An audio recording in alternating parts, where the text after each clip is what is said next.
I'm Paul, and as you know, we're getting closer to spring, especially in my area. In some areas, basically, you're already into spring probably.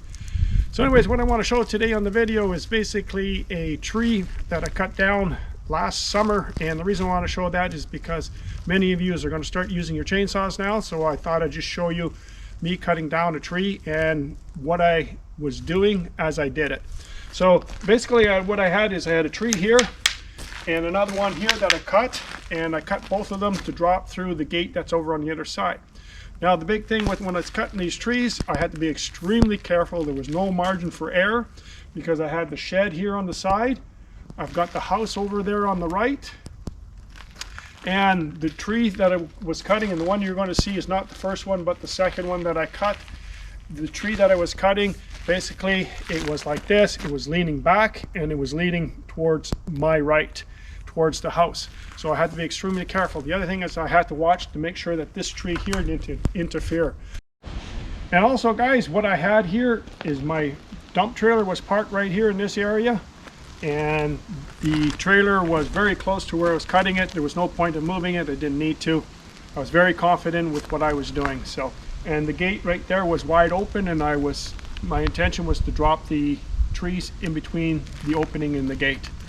So anyways guys, let's take a look at what I did.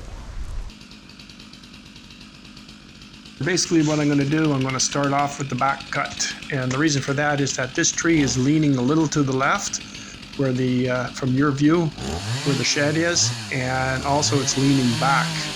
Now the important thing here is that I've got to get this perfectly lined up. You'll see here in a minute I'm going to put the sights on it. The reason for having it perfectly lined is that it's got to come through the gate. You can see the opening. I've got the gate open. You can see some branches all the way to the front of the screen here.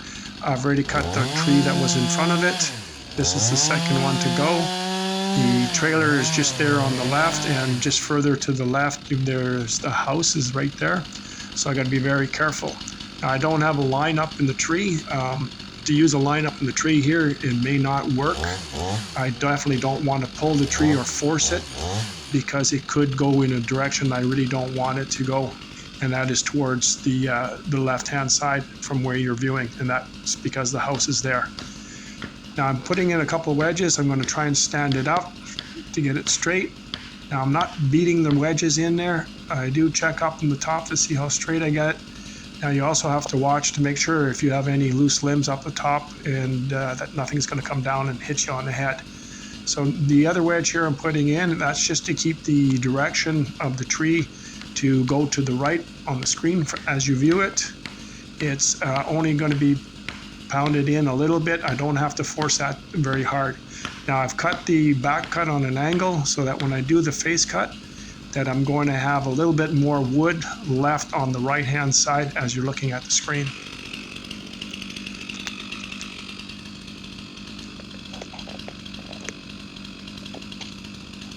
Alright, as I start putting in my face cut, I'm going to keep it down low, and I'm angling it based on the way I angled my back cut. As I mentioned, I got to be very careful with my face cut here that I don't overcut. I don't want to get in too deep.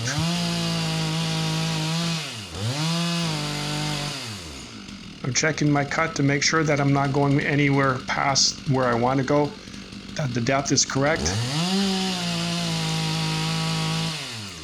Now I'm going to do the top of the face cut here.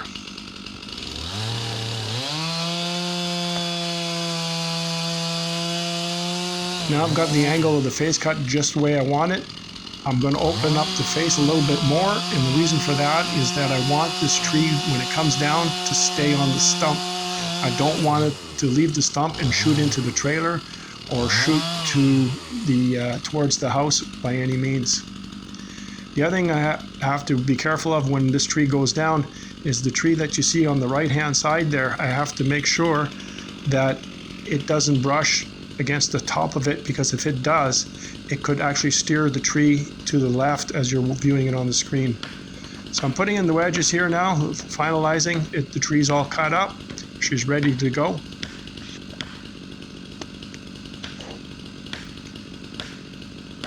You notice my hand up on the top there? I can feel the tree as it's moving, so I don't have to pound the wedges really, really hard.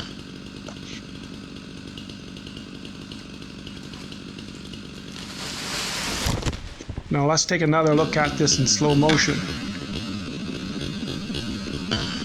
As you notice, as I walk away from the tree, I'm going to look upwards because I want to make sure that there's no fallout from the two trees touching at the canopy. I don't want to get hit by anything. And here it comes, right down dead center, right where I want it.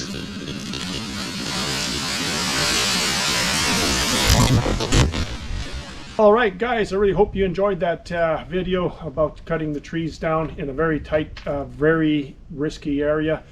Lots of firewood left. It's been a very warm winter. I've got this one empty. That's basically all the wood I burnt this year.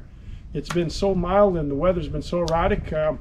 Part of the reason as well is I've got a couple heat pumps installed in my home. So anyways, once again guys, hope you enjoyed the video. If you did, give it a thumbs up.